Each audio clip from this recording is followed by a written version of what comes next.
In this video, meron tayong dalawang uri ng sisig recipe na pwede nyong maipang negosyo mga kainam. Ito yung classic style na pork sisig at crispy tofu style na sisig. Para sa pork, ang unang proseso na gagawin natin dyan is yung brining process. Proseso lang din ito ng pagpapakulo sa pork hanggang sa lumambot, between mga 30 to 45 minutes. Iba lang to ng konti kasi sinamahan ko lang ito katulad nitong dahon ng laurel, chopped garlic, sibuyas, pamintang pino, at konting asin. Pagkatapos, tamang prito lang hanggang mag-turn na ito into golden brown in color. Mas maganda kung ilalagay nyo sa strainer para mas mapanatili yung crispiness at ma-remove yung pinaka-excess oil. Sisig naman kasi usually maliliit na cuts lang to eh. Cut nyo lang siya ng maliliit, dali itong i-prepare eh. Kaya goods talaga to, pang pulutan, ulam, or pwede rin ipang negosyo. Kung ipang negosyo nyo lang, make sure nyo lang na yung mga food cost nyan is i-consider nyo na dapat mas mababa. Para syempre maibenta nyo rin sa magandang presyuhan. Gaya nga sa pork na ginamit ko rito, ang napili kong gamitin is yung frozen meat. Bali 1 kilo itong nabili ko. As of this recording, mga 235 pesos siya per kilo. Bali kung ikukumpara lang din kasi natin siya doon sa fresh na karne na mabibili lang din natin sa palengke, mas di hamak na mas mura ito ng konti ng at least mga 100 pesos. Na maganda gamitin pang sisig. Ito, yung part na to is yung sa maskara ng baboy. Pagdating naman sa sangkap ng sisig, konti lang din yung mga hiwain kaya siguradong hindi kayo may stress.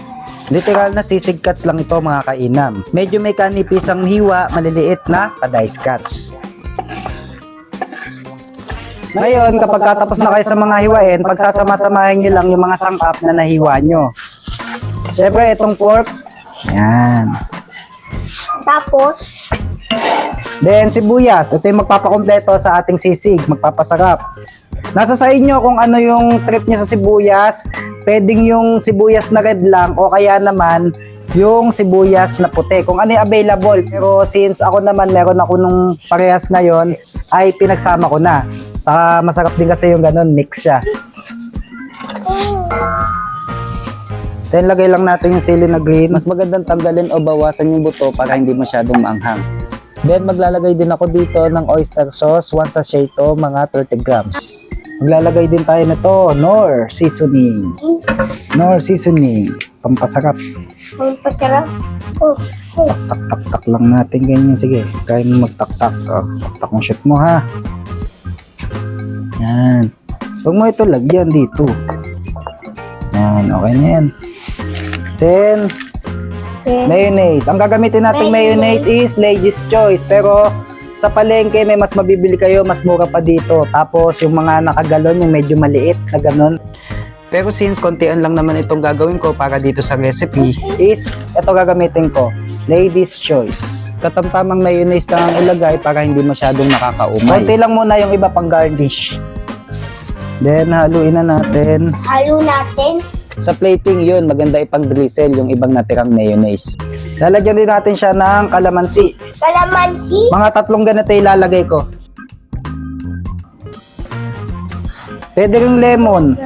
Pwede lemon. Oo, either lemon o kaya kalamansi. Kalamansi. Citrus pampaasim, pwede na yan. May banana hindi. Banana, hindi pwede yun, no? Hindi, wala namang hindi naman citrus fruit yun. Mix. Mix. Ako na magluluto. Mix mo na, mix. Gabi. Matigas nga, ako na. Ganyan lang naman yan eh. Pag may mix ka. Salin na natin dito. Dito, sasalin ba? Wow! Tapos lulutuin yan. Wala kami sisig plate kaya dito na lang namin sinalin. Wari naman yung sisig plate. Sisig plate. So ayun, tapos na. Ayan na nga ang ating classic style na pork sisig. Mga 6 na order ng sisig na yung pwede nyo magawa mula rito mga kainan. Yung per piece na ganitong tokwa, nag-range lang yung presyo nito mga 4 to 5 pesos, mga ganon. Ang ginagawa ko rito, kinakat ko lang siya sa gitna, tapos gitna lang din ulit. Opo, ganyan na tayo. Yan, mga 3 beses sa gitna, tapos saka nyo siya ikakat.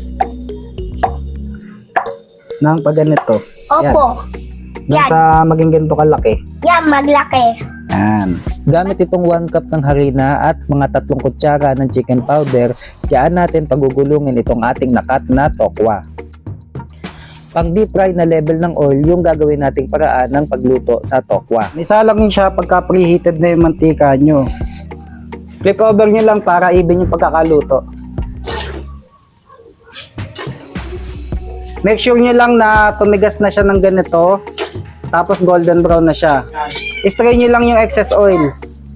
Tapos ganun lang siya kadali. Meron na kayong crispy fried tofu. Iba lang niya, syempre as usual, tokwa yung gagamitin natin instead na pork. Ang Ako maganda yan. lang dito is mas mura yung food cost nito kasi literal naman na mas mura yung pinaka-tokwa natin. Unahin na muna natin isalin itong ating tokwa. Sibuyas. Sibuyas. Sibuyas. Lalagay na natin yan. Madami. Lahat na. Kasi sibuyas is light. Sa sisig. Tapos sunod natin yung ceiling green. Chilling green. Ito, lagyan na natin ito. Magic pampasarap, nor seasoning. Pangpasat. Okay. Oh, Tansya-tansya lang. tansya lang. Pero sa tingin ko mga half tablespoon na nor liquid seasoning. Kung wala kayo nito, pwede kayong gumamit ng toyo. Toyo. Soy sauce, yan, mga ganyan. Soy sauce. Oo. Kumbaga, ito na yung magsisilbing pampaalat Opo, natin. Pero masarap. pang-alat. Then, lalagyan na natin siya ng mamasitas. Mapasitas ako dyan. Mamasitas, na na na, Prospero año de Santa Claus. Oh, ang Santa Claus. Oh! Simutin natin, syempre. Sige, baka matapon mo naman. Tuna. Tuna. Alasin ko yan, boy. Buhay. Oh! Kalamansi. Kalamansi. Na naman. Medyo mas kalamansi. konti ito dun sa pork sisig recipe natin. Kaya medyo kinontihan ko yung kalamansi, 2 lang. Mas mailalaban nyo yung presyo nito ng mas mura-mura kumpara dun sa pork. Okay din siya pambahay na luto. Pangpulutan. Kung medyo low budget na pulutan, okay to.